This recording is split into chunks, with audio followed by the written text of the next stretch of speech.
Turn the dial, turn it loud. Miami's pride, make us proud. CanesWear crew, you hear the crowd. Hurricanes ain't backing down. Every play, every score. Raising bets and raising roar. Rocking orange, green galore.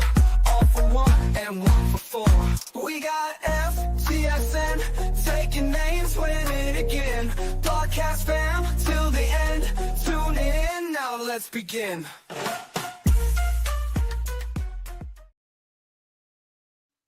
What is going on, Canes fans? It is your boy, Brad Tejeda, host of the CanesWear Daily Podcast. Make sure you hit that like and subscribe button. This is the CanesWear Podcast only on FTSN. And yes, Cane fans, as y'all know, unfortunately, our Miami Hurricanes finally got their first loss of the season. Big upset from Georgia Tech, 28-23 over our Miami Hurricanes up there in Atlanta. For all the Miami fans that got to travel and go to the game, shout out to y'all for at least being diehard Hurricane fans and at least showing support and love for these players and coaches, because win or lose every single week, people don't understand all the hard work that goes in behind the scenes of just getting ready for battle on that gridiron, man. It's fun watching these boys on TV, but all the work and passion that goes in behind it. If you have the opportunity to support these boys, make sure you do it. And before we break down the loss to Georgia Tech, it was just announced earlier today that our last home game of the season against Wake Forest next week, because we are on a bye this week, will be at noon, 12 o'clock at Hard Rock Stadium. So like I mentioned before, with the fans that traveled up to Georgia Tech to support our boys, man, this is the last home game of the season. Could be the last time you see our guy Cam Ward playing at the Hard Rock in a Hurricane uniform. Obviously, we'll see what happens here in the future, where we end up with the ACC Contention Championship or playoffs, but you don't want to speak too soon. But yes, please make sure you go out and support these boys and the staff next week, 12 o'clock, Wake Forest at Hard Rock. So let's get into this breakdown of this unfortunate loss that our Miami Hurricanes suffered to Georgia Tech. Unfortunately, I wasn't able to chop it up and hang out with the boys last Wednesday. I was out in Houston this past week, so a little bit of jet lag, a little bit of airport miscommunications. Wasn't able to chop it up with the fellas, but thankfully tomorrow, Tuesday night, every Tuesday night, we get to chop it up with me, Brett, Cliff, Armando, and possibly have John Michaels again as well. But I can't wait to have a full breakdown and get those guys' opinions on kind of where we went wrong in this football game. So I don't want to dive in too much into it today, but just go over some of the few things that I saw over the weekend while I was up here in Texas watching this Miami-Georgia Tech football game. You know, first and foremost, obviously the most glaring thing is we lost, right? First loss of the season. I think all Hurricane fans can agree going into this game, we didn't expect to lose this game. You know, maybe when you look back on this football season, teams like Florida, the Cal game, the Virginia Tech game, and even the Duke game were some tough battles as well. Some weren't as close as others. But on paper, off talent, and just going into this football game, knowing what Georgia Tech had in front of them, especially on the offensive side of the football, juggling three different quarterbacks, not sure if starting quarterback Haynes King would be playing. Obviously, me and a few others were very confident that he would play, and obviously he did. But just going into this game plan, like first and foremost, you know, before we get to the defensive side of the ball, which has obviously been the most glaring weakness on this football team throughout the football season, and probably the easy scapegoat, especially for this game, on why we didn't win, right? You look at this Georgia Tech team, they had a guy in Haynes King that was going through injuries, battling injuries, hasn't played in 3 weeks of football. Going into this game was a game time decision. And just watching the game on television, not even being there in person, you could tell this guy Haynes King was banged up. He wasn't 100% healthy, but, you know, anyone that knows, you know, the King family and him, you know, throughout high school as well, this guy's a warrior. He is definitely going to play if he can, especially against a team like Miami. And, hey, man, him, and not only him, but this whole Georgia Tech offense and defense really battled through and through all four quarters, and unfortunately was the better team. You know, let's not twist it up. This Miami team dropped the ball on so many different occasions throughout this football game. I think first and foremost, when you look at this offense for Miami, going into this game, we had the number one offense in the country. We had the best quarterback in the country. We still, in my opinion, have the best quarterback in the country and one of the best offenses in the country. Now, here's the thing. We went in this football game averaging close to 40 points a game, right? And a quarterback in Cam Ward that was averaging, 300 plus yards, 2 to 3 touchdowns easily. And our running game was starting to get going as well, right?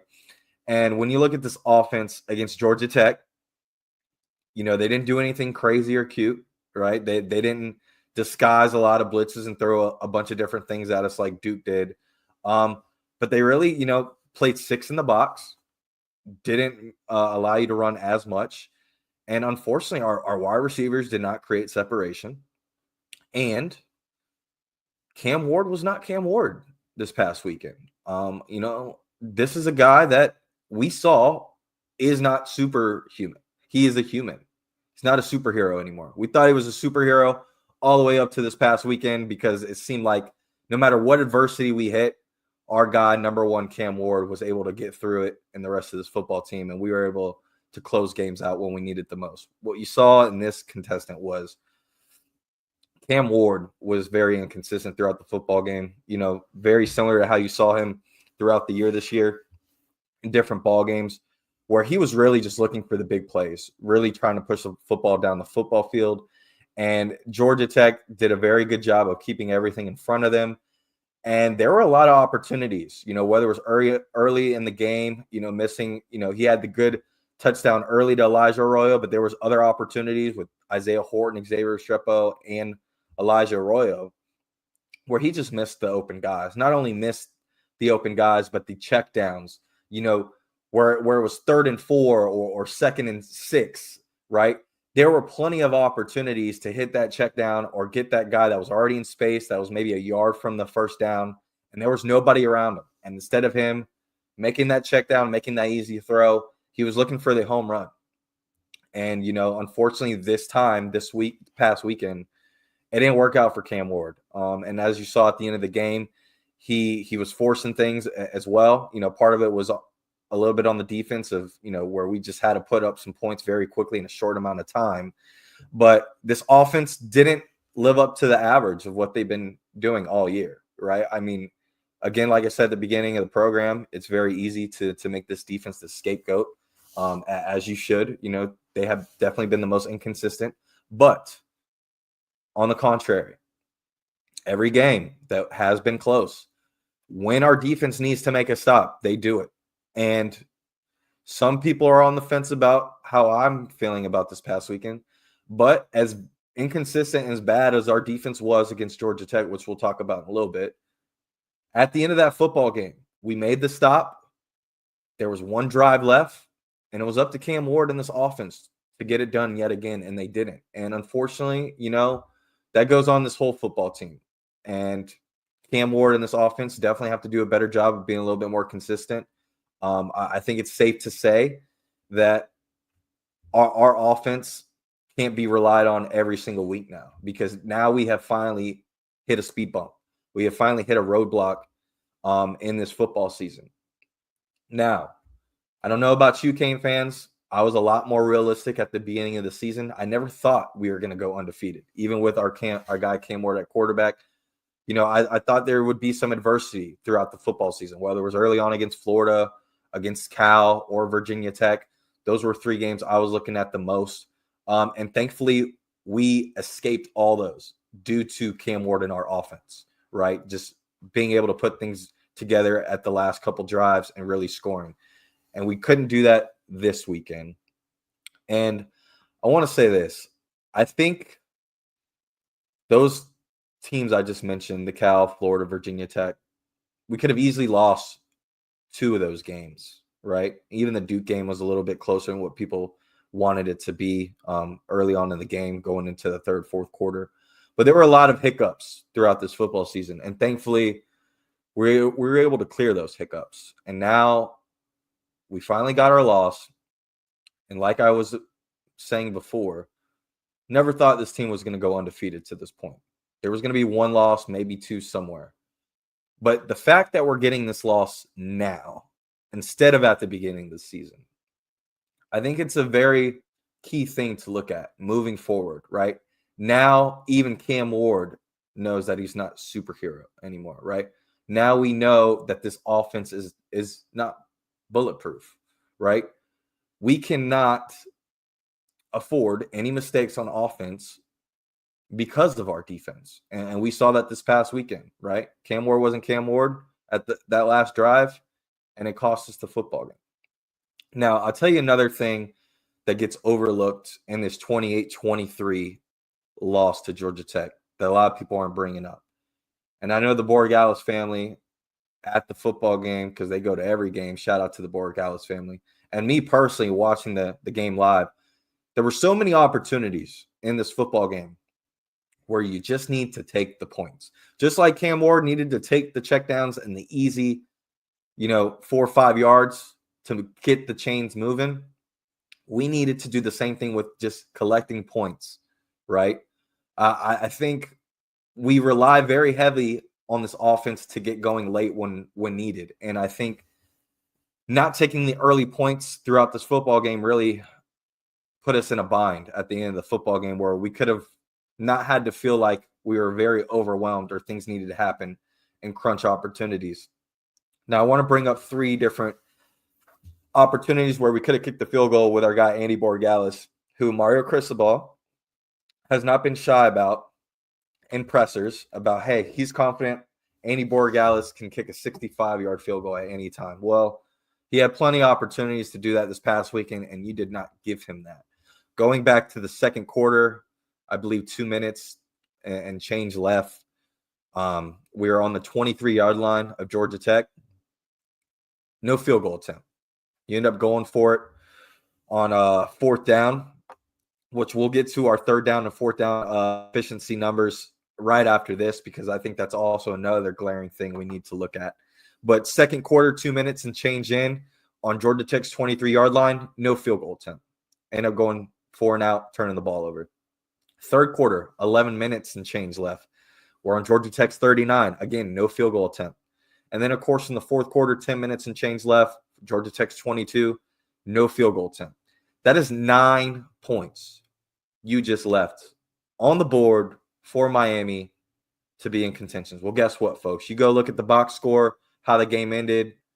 We lost 28-3, 28. I'm pretty good at math. That's only 5 points. 9 is more than 5, folks. So we could have been putting ourselves in a better position at the end of this football game, where maybe we didn't have to rely on Cam Ward in this offense on the last drive like we have been doing in games in the past. So that, to me, is a coaching problem. And we'll get to some of the other coaching problems, especially on the defensive side of the ball. But when it comes to special teams and offense, I really feel like this past weekend, unfortunately, a lot of it had to do with Cam Ward just not wanting to make the serviceable plays and trying to play home run ball was part of the issue. Obviously, special teams not giving Andy the field goal attempts that he deserves. And then, of course, just kick return wise, I mean, we just haven't had any life and special teams when it comes to kickoff returns and punt returns. I mean, I know Chris Johnson Jr. is one of the fastest guys on the team, but he just looks super uncomfortable out there. I would like to see a change in some type just to get some excitement back there. Someone that can create some home run ability and not feel like they're tippy-toeing, once they cross that 20-yard line, because there were so many opportunities, not just this past weekend, but all throughout the season, where I feel like our special teams could be better, obviously with the kicking as well.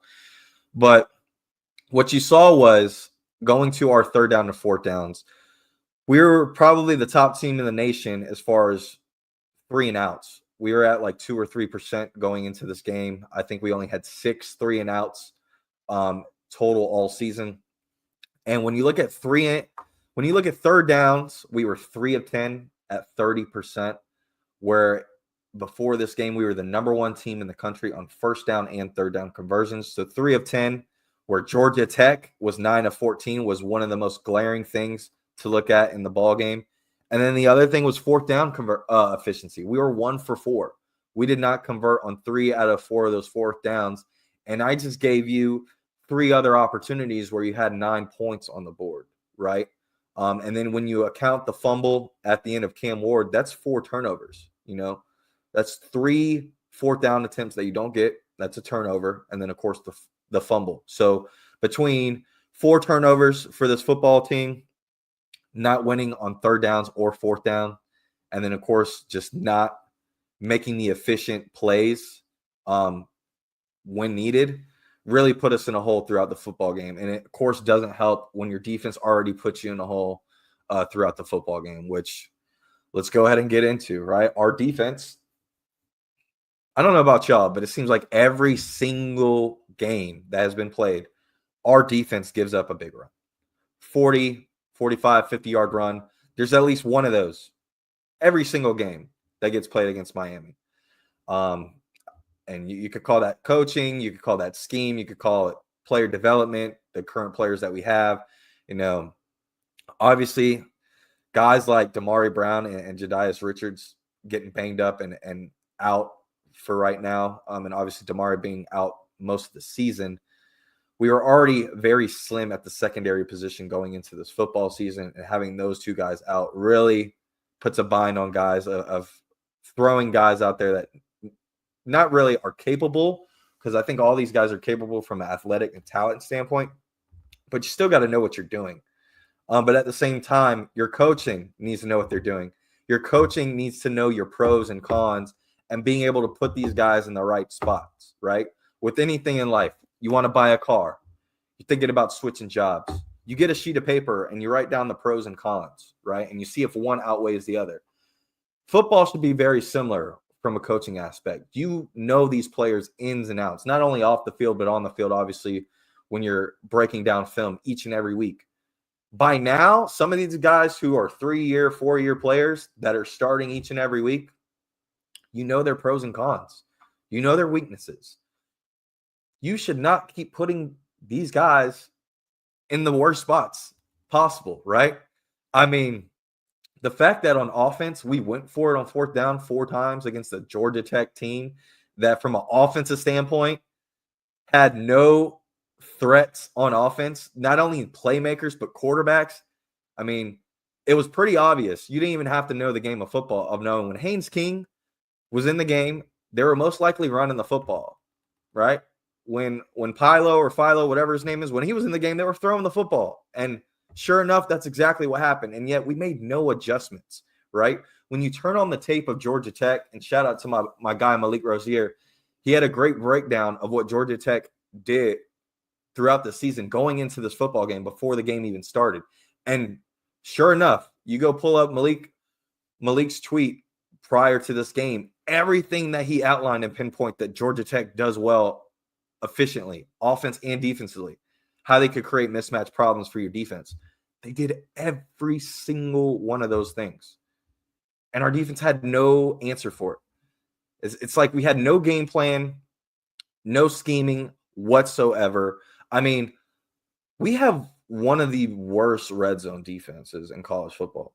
I mean, it's pretty much, if you get to the red zone on this team, you're bound to score a touchdown. Not even get 3 points. You're bound to score a touchdown. And I know one of the biggest things that some fans keep, screaming at the TV or tweeting on X is, why are we not playing more zone? We're getting killed in man, right? You saw last week when we played Duke in that third and fourth quarter, when we started to create a lot of turnovers, we were in zone. We switched from man to zone, and that's when we started to create turnovers. Unfortunately, not every single time that works out in your favor. Going into this game, there were times where we played zone and we still got burnt. We still got beat. So from a coaching standpoint, is it all on the coaching? Because as a coach, you got to scratch your head and say, hey, man, I tried playing man. They don't understand their assignment. I tried playing zone. They don't understand their assignment. I can't really take guys like Kiko out because the next guy up and Popo is injured, right? And most of these other linebackers that you got are not playing the middle. They're playing the weak side. Same thing with the secondary. Guys like Jaden Harris and Mish Powell, who Jaden Harris in particular has had a terrible season all year, had another terrible game along with Mish Powell.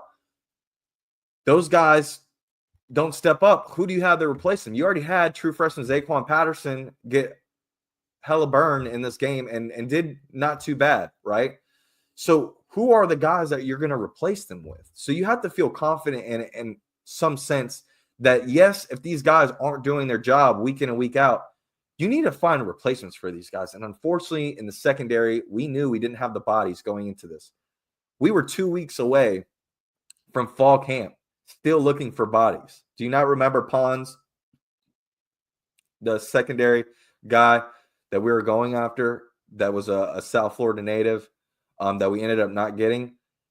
That was a guy that we needed in the secondary. This staff knew that we needed quality guys and bodies in the secondary. And unfortunately, with 6 and 25 banged up, that leaves you with very little to play with, right? And speaking of very little playing, Tyler Barron, man, goodness gracious, the flashes that we saw the first couple weeks against Florida and South Florida, it seems like between Tyler and the coaching scheme that's going on, we're not putting these guys in the right spots, because Tyler Barron is the perfect example of all you need to do is run to the outside. The edge containment on that is just non-existent. And the run, he's great as far as inside, right? You tell him to put his hand in his dirt, or you stand him up and he just goes to attack the quarterback, then cool. But when you run to that outside, there is no edge containment at all from this defensive line, not just Tyler Barron, but any of these guys. I mean, this defense last year, statistically and eye test, has played better than they have this year. Well, guess what, folks? All last year, we kept complaining about the only three guys we had was Kiko, James Williams, and Cam Kitchens, right? Because Ruben Bain was a little banged up. And other than that, you had no defensive lineman. Everybody was hurt. Ruben Bain was your only guy that you could rely on. And we kept saying, if only we had pass rushers, if only we had guys that had production, right? Well, guess what? You get 6 to 7 guys from the transfer portal in the offseason, all with great production. Tyler Barron, Simeon Barrow, Keem Mesidor from a couple of years ago, Elijah Alston, Marley Cook, CJ Clark. Where have these guys been, folks? None of these guys. You pull up their stats and their box scores prior to Miami, these are guys you want on your football team. All of a sudden, they put on the orange and green, and none of these guys are to be found. You know, Ruben Bain's been getting a lot of pressure, but unfortunately has not been able to get the sacks, right? Akeem Mesidor, in my opinion, has been playing in the wrong spot all year. You know, you talk about knowing the strengths and weaknesses of some of these guys. Move Mesidor to the outside and let Tyler Barron stand up and rush the passer and key situations and downs. Tyler Barron doesn't need to be an every down pass rusher. We're seeing it all throughout the season that teams with any type of running ability are going right at him on that side, and there's nothing we can do about it, right? So you got to be able to scheme to help the players' deficiencies on this football team, especially on the defensive side of the ball, right? And I think one of the other things that has been very glaring on this team is we need more speed. The fact that we're getting Georgia Tech's B- game and they're outperforming us from an offensive standpoint should not be happening, right? It shouldn't be that our true freshman OJ Romanis Frederic is the one hawking down, you know, a big play on defense, right? We have guys that aren't as fast as we thought they were. And on top of that, you can't play fast when you're overthinking all the time. And a lot of that has to go with coaching and with some of the players that are having these opportunities, right? And like I said before, Georgia Tech did nothing different than what they've been doing all year. And you know what they did?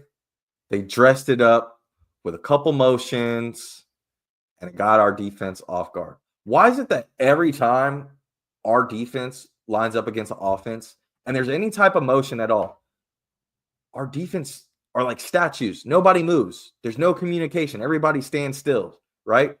And that's where you see the mismatch opportunities of offenses just really being able to take advantages. And then what makes it worse is most of the time when you're seeing this motion, they're trying to change up and get the defense confused. Where all they did was say, "Hey man, we're just playing with you. We're just making fun of you because we're not doing anything different than what we've been doing all year. We're just gonna have a guy run a motion just to laugh a couple seconds, and we're gonna run the exact play that you thought we were gonna run, and there's nothing you're gonna be able to do about it. But just that 2 to 3 seconds of motion gets these guys overthinking, not being able to react and play fast. You got to have more quality bodies with guys like 6 and 25 out. Hopefully, with this bye week ahead of us this upcoming week, we can get Damari Brown back for Wake Forest because let's not get it twisted, folks. As y'all know, y'all saw the ranking this past weekend. Miami goes from number 4 to number 12. We're the last team potentially in the race for the playoffs. And thankfully, Virginia beats Pittsburgh later on Saturday night. And yet again, it helps the University of Miami to where now everything is on us. Just like before we lost to Georgia Tech, and all we had to do was take care of our business and let Miami not beat Miami and just win. And thankfully, Virginia helps us out, gives us a little early Christmas present. And now, yet again, here we are looking at a 3-way tie right now with SMU, Clemson, and Miami. And all Miami needs to do now, folks, rank number 12 with Wake Forest and Syracuse left on the docket, is win the last 2 football games. You win the last 2, who cares about the ranking? Who cares about the seed? Let's get to the ACC championship in Charlotte, which your boy has already had a hotel booked for 4 or 5 months. And let's take care of business. Let's take care of the first objective on the docket that we had going into the season. And you know what? There's a lot of crazy Cane fans out there that I'm kind of glad we lost this past weekend because it just shows the no football IQ, the wishy-washy bandwagon Miami Hurricane fans, and there's a lot of you at you. I know some of y'all personally, that y'all just love to jump from good to bad, hot to cold when it favors you, right? We lose one football game, folks, and we got Hurricane fans. All right, guys, season's over. We're the same old Miami Hurricanes. Better luck next year. The season's over. Or we have other guys, other fans that are saying, "Oh, I'm ready for Emory Williams now.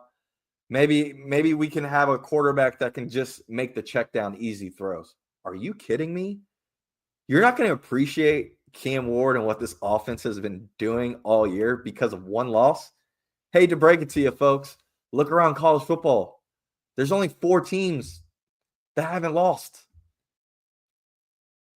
And I don't know about you, but 3 out of 4 of those teams don't really scare me. So I'm not worried about one loss. Like I said before, we knew going into the season, we probably weren't going to be undefeated, even with a Cam Ward. But our main objective was to get to the ACC championship. And we still have that ahead of us, right? So it's going to be up to this offense to continue to bail us out and for Cam Ward to get back to being Cam Ward and not play superhero home run ball all the time. Because unfortunately, folks, our defense is what it is, right? And as bad as our defense was again against Georgia Tech, they improved.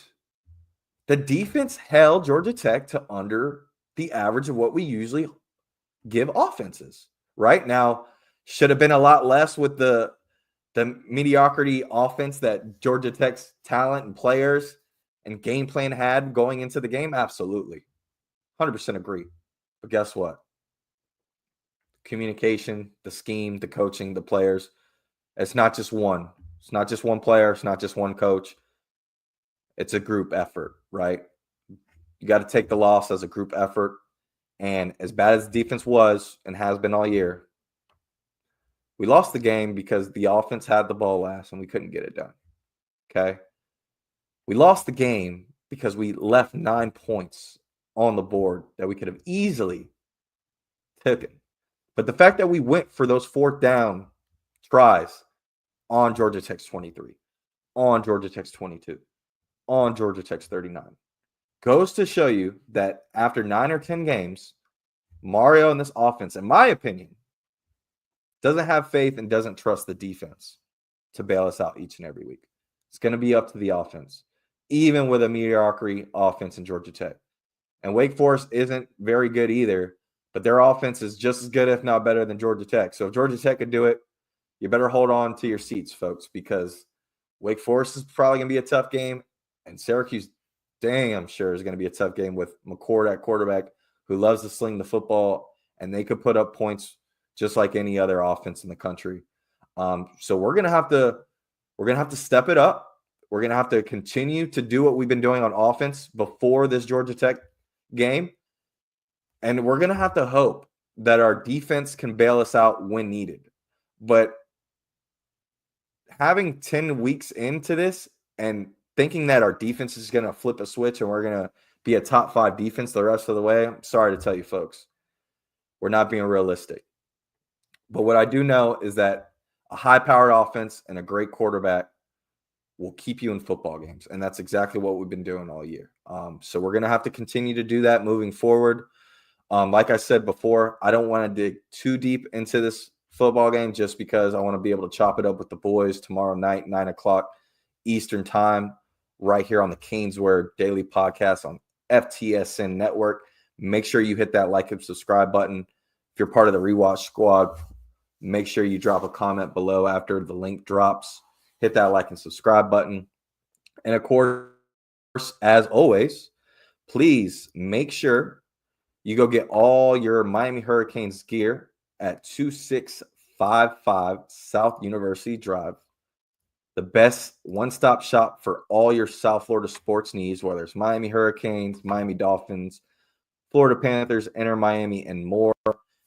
I got the great GOAT Sean Taylor, rest in peace to my boy, Sean Taylor jersey. You can get at CanesWear.com, 2655 South University Drive. And, of course, they got some great, amazing new products that came in. As y'all know, the Adidas 2024 Alpha Boost V2, probably the best colorway, in my opinion, out of all the Adidas that have came out while we've been with Adidas, besides the orange and white Ultra Boost, which are probably my personal favorite.